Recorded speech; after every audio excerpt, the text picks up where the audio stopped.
Okay, so in this session we are going to talk about the dynamic secrets. In the previous session we have seen what is the secret engine and how to enable the secret engine for AWS.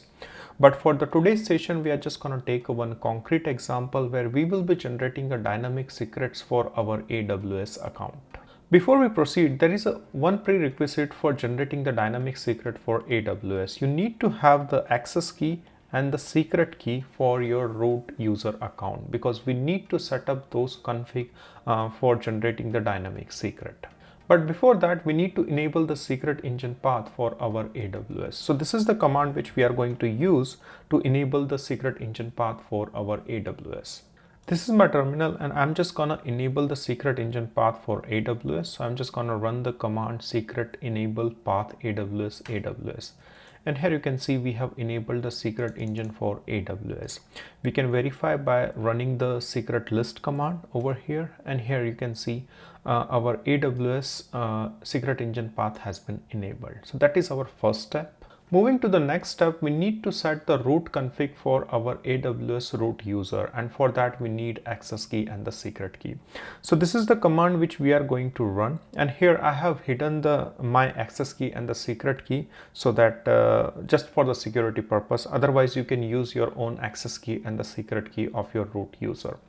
But I can explain the command over here. So you need to write the vault write AWS config root user. So this is the root config which we are trying to set. So here we are trying to set the access key, secret key and the region. So you need to run this command with your own access key and secret key and the region. So here is my terminal. I'll clear the screen and I'll just run the command with my access key and secret key and simply hit enter. And here you can see the data has been returned to the AWS config root. That means we have successfully written the AWS root config for our root AWS user. Alright, now after setting the AWS root config, the next thing which we need to do, we need to set up a role. And we will be generating the dynamic secret for that particular role. So here you can see in the step number 3, we are going to set up a role. And the role name is my EC2 role. So this is the name of the role which we are going to set up. And we are just going to allow all the actions which he can perform on an EC2 instance. So that is the permission which we are allowing to that particular role. And we will be generating the access key as well as the secret key for this particular role. And this access key and the secret key which we will be generating dynamically will have a lifespan, so that particular access key and the secret key will not be valid for a lifetime. So let's just set up this role first, and then we will see how to generate the dynamic secret for it. So this is my terminal. So I'm just going to copy the command to set up my role, and I'm just going to paste over here. And here you can see the success message over here, and data has been written over here, and my role has been created into my HashiCorp secret vault. Now after the step number 3, the fourth step where we will be asking to generate the dynamic secret. So this is the command which we are going to run, and remember we need to specify the correct role name over here. So we will be using the vault read command, but along with the correct role name.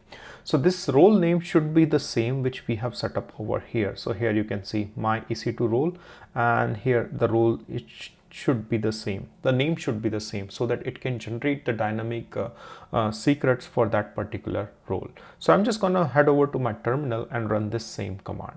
So this is my terminal. I'm just gonna clear the screen over here, and I'm just gonna paste the command to generate the dynamic secret, and I'm just gonna hit enter.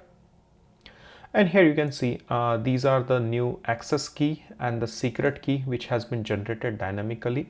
And here you can see the duration. The lease duration is 768 hours. That means this credentials will be valid for 768 hours, and after that this will be invalid. So this is how you can generate the secrets dynamically for your particular role.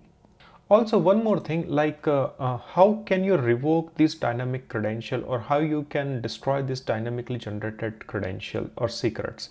So what you can do, there is also one more command, that is lease revoke. So here's the command. So I'm just going to explain it. So vault lease revoke. So this is the command which you need to run. But in that command you need to specify the lease ID. So here you can see this is the dynamically generated secret, and here this is the lease ID. So I'm just going to use the same lease ID over here into this revoke command over here, and I'm just gonna simply hit enter. So it is going to revoke the access key and the secret key which we have generated dynamically. So this is how you can force or you can manually revoke that particular dynamically generated secret.